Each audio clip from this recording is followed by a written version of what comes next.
ባለፉት ዓመታት ኢትዮጵያ እዚህም እዚያም በሚጫሩ የእርስ በርስ ግጭቶችና ጦርነት ስትታመስ ቆይታለች። ይህል በቃ ብሎ በአሁኑ ሰዓት የትግራይ ክልል ከሁለት ዓመታት አንጻራዊ ሰላም በኋላ እንደገና ወደ ዳግም ቀውስ ለመግባት በቋፍ ላይ የደረሰ መስሏል። በኢትዮጵያ ዘመናዊ ታሪክ ታይቶ በማይታወቅ መልኩ በተከሰቱ መጠነ ሰፊ የእርስ በርስ ግጭቶችና ጦርነት ምክንያት የአገሪቷ የወደፊት ዕጣ ፈንታ አጣብቂኝ ውስጥ ገብቷል። ካለፈው ታሪካችን ተምረን የአስተሳሰብ ልዩነቶቻችንን በዲሞክራሲያዊ ውይይት በመፍታት ክተት ማወጅን፣ ነፍጥ ማንገብና ጦር መስበቅን ማቆም አለብን። ሀገራችን በሁለንተናዊ መንገድ ችግር ውስጥ መሆኗ ይታወቃል። ለዚህ ችግር የዳረጉን በርካታ ምክንያቶች ቢኖሩም በዋናነት የምንላቸው እንጂ ሁሉን ጠቅልሎ የሚይዝ ነጥብ ማውጣት አስቸጋሪ፣ ሰፊና ውስብስብ ከሆነው ባህሪያዊና ጠባያዊ መገለጫው እንረዳለን። የሀገር ችግር በብዙ መልኩ የተሳሰረ ሰፊ፣ ጥልቅና ውስብስብ ያለፉና ያሉ ሂደቶች ድምር ውጤት ነው። ችግሮቹም በመጠን፣ በአይነት፣ በስፋት፣ በአድማስና በምንጭ የሚለያዩና ዛሬ የተፈጠሩ ሳይሆኑ ከትናንት ጀምሮ ሲንከባለሉ የቆዩና የሂደት ውጤቶችም እንደሆኑ ይታወቃል። ሀገራችን መሆን ወደሚገባት ደረጃ ለመድረስ ከሚቻለው ነባራዊ ጥሬ ሐቆች መሰረት በማድረግ ሀገራችንን ከውድቀት እንዴት እንታደግ ለሚለው ዋናው የወቅቱ ጥያቄ የመፍትሄ ሐሳቦችን ከጊዜ ማዕቀፍ አንጻር መመልከት ይገባል። ለሁለት ዓመታት የተካሄደውን ደም አፋሳሽ ጦርነት ተከትሎ በተደረሰው የፕሪቶሪያ ስምምነት በትግራይ ክልል ውስጥ ጦርነት የቆመ ቢሆንም በፌደራል መንግስቱ በጊዜ አስተዳደሩ እንዲሁም በህወሓት መካከል በዘለቀው አለመግባባት ክልሉ አሁንም ድረስ በፖለቲካዊ ቀውስ ውስጥ ይገኛል። በፕሪቶሪያው ስምምነት መሰረት ትጥቅ ፈተው በመሰናበት ወደ ሰላማዊ ህይወት ይመለሳሉ የተባሉት የትግራይ ኃይል አባላት አሁንም ድረስ በካምፖች ውስጥ የሚገኙ ሲሆን በተለያዩ ጊዜያት ጥያቄዎችን ሲያነሱ ቆይተዋል። ምላሽ ግን ሲሰጥ አልታየም። የትግራይ ህዝብም መሰረታዊ ፍላጎቱን የሚፈታለት የፖለቲካ አስተዳደር ነው የሚያስፈልገው። ተጨማሪ መስዋዕትነት የሚከፍልበት አንዳች ምክንያት የለውም። ህዝቡ የሚፈልገው ሰላም፣ ልማት፣ የተረጋጋ ህይወት፣ ተግባራዊ ፍትህ፣ መልካም አስተዳደር፣ ማህበራዊ ልማት ነው። ግጭትና ጦርነት ፈላጊ ህዝብ አይደለም። የፖለቲካ ድርጅቶች የህዝብ ስሜትና ፍላጎት መከተል ይኖርባቸዋል። ህዝብ የፖለቲካ ምህዳር አቅጣጫ አመላካች ኃይል፣ የፖለቲካ አስተዳደር የህዝቡን ፍላጎት አቅጣጫ መለኪያ መሳሪያ ነው። ህዝብ ሰላም እያለ የፖለቲካ መርሁ ሰላም ማዕከል ያደረገ የፖለቲካ ስራን መከናወን አለበት። ህዝብ ልማት እያለ የፖለቲካ ስርዓቱ ልማትን ማሳለጥ አለበት። ህዝብ ፍትህና ዲሞክራሲ እያለ የፖለቲካ አስተዳደር ህግና ፍትህ እንዲሁም ዲሞክራሲ ማስፈን አለበት።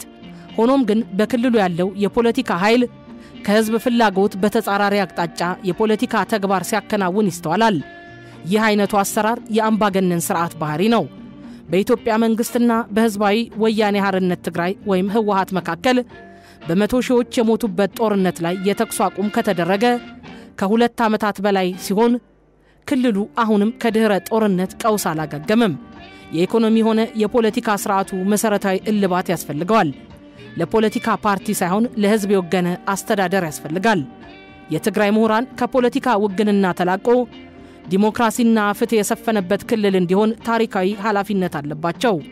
መንግስት ከዳር ተመልካችነት ወጥቶ በፕሪቶሪያው የሰላም ስምምነት መሰረት ችግሮችን በሰላማዊ መንገድ የሚወገዱበትን አማራጮች በመጠቀም የምስራቅ አፍሪካ የሰላም መልህቅ በሚል ስትገለጽ የኖረችው ኢትዮጵያ ዳግም ሰላሟ እንዳይደፈርስ ተግቶ መስራት አለበት። የኢትዮጵያ ጎረቤት ሀገሮች ካለፉት 3 ዓመታት በበለጠ ያልተረጋጉ ናቸው።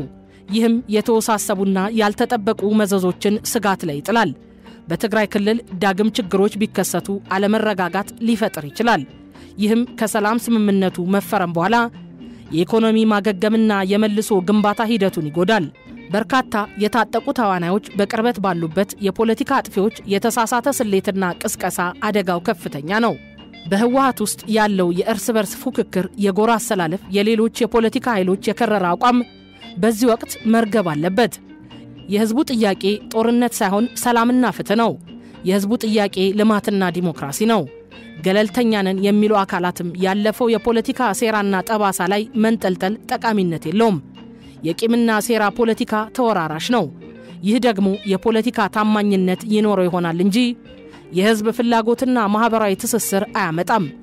የደጋፊ ብዛትና የስሜት መስመር ተከትለን ስም ከመሰጣጣት ተላቀን እኔ ብቻ ልክ ነኝ ከሚል አስተሳሰብ ወጥተን ሁሉንም ማስተናገድ የሚችል የፖለቲካ ምህዳር መፍጠር ፍላጎትና አቅም ሁላችንም እንዳለን ከአሁኑ ማሳየት፣ ለዚህም መነጋገር ይጠበቅብናል።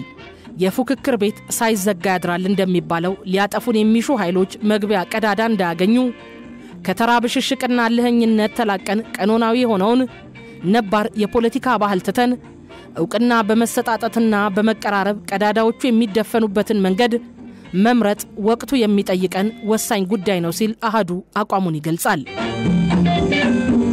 ንግግርም ሆነ ድርድር ማድረግ የሚጠበቅባቸው ኃይሎችም ቢሆኑ ለህጋዊና ለሰላማዊ ፖለቲካዊ መፍትሄ ራሳቸውን ዝግጁ ማድረግ ይኖርባቸዋል።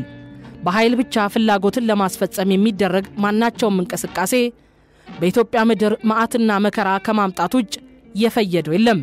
ለ2 ዓመታት በሰሜን ኢትዮጵያ የተካሄደው ዘግናኝ ጦርነት በመቶ ሺዎች አስፈጅቶ በርካታ ቢሊዮን ብሮች የሚቆጠር ንብረት ከማውደም በዘለለ ያስገኘው ጥቅም የለም።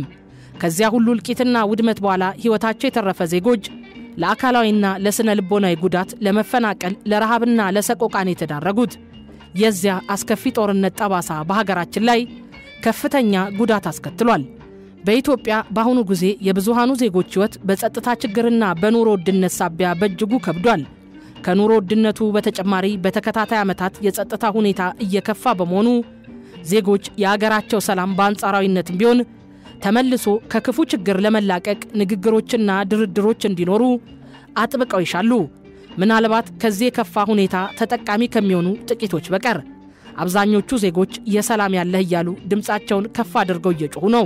በትግራይ ክልልም ጨምሮ ወቅታዊው የትግራይ ነባራዊ ሁኔታ ውስብስብና በቀላሉ መፍትሄ የማያገኝ እየመሰለ ብዙሃን ህዝብ እያስጨነቀ ነው። ነገር ግን የፖለቲካ ተዋንያኑ ለአገርና ለህዝብ የሚያስቡ ከሆነ የሰላም አማራጮች በርካታ ናቸው። በውጭ ኃይሎች ድጋፍ ወይም ግፊት ሀገር የማጥፋት ጅምሮች ፍጻሜያቸው አያምርም። መንግስት ከማንም የበለጠ ወሳኝ ሚና ስላለው ለችግር አፈታት ስልቶች ተነሳሽነቱን መውሰድ ይጠበቅበታል። ጎን ለጎን በሁሉም በክልሉ የሚንቀሳቀሱ ኃይሎች በነጻነት በእኩልነትና በፍትሃዊነት የሚሳተፉባቸው የምክክር መድረኮችን ማመቻቸት አለበት። ተገፍተናል የሚሉና በተለያዩ ምክንያቶች ያኮረፉ በሙሉ ወደ ንግግር መድረኮች እንዲመጡ ጥርጊያውን ማመቻቸት አስፈላጊ ነው። አስተማማኝ ሰላም ለማስፈን የሚረዱ በርካታ ገንቢ ሐሳቦች ከተለያዩ አቅጣጫዎች መደመጥ ይጀምራሉ። ከአንድ ወገን የሚንቆረቆሩ መፍትሄ አልባ ሐሳቦችና ውሳኔዎች ሰላም ማስፈን ስለማያስችሉ ሁሉንም አካታችና አሳታፊ የሆኑ መድረኮች እንዲኖሩ መንግስት ጨከን ብሎ መወሰን አለበት። መንግስት አገርና ህዝብ የማስተዳደር ትልቅ ስልጣን ያለው ተቋም ነው። ይህ ተቋም ስራውን በአግባቡ ማከናወን ሲሳነው አገር ትጎዳለች፣ ህዝብም ለመከራና ለስቃይ ይዳረጋል። ስለዚህም የመንግስት ኃላፊነት የመወጣት ብቃት ጥያቄ ሲነሳበት በቅድሚያ ውስጥን መርምሮ መፍትሄ መፈለግ ተገቢ ነው። ከላይ እስከ ታች ውስጥ ካልጠራም ሰላም ማስፈንም ሆነ ለህዝብ ኑሮ እድገት ፋይዳ አይኖርም። በዚህ ሁኔታ መቀጠል የማይቻልበት ደረጃ ላይ መደረሱን በመገንዘብ ፖለቲካዊ ችግሮች ፖለቲካዊ መፍትሄ ይፈለግላቸው ሲል አሃዱ አጽንኦት ይሰጠው ይላል።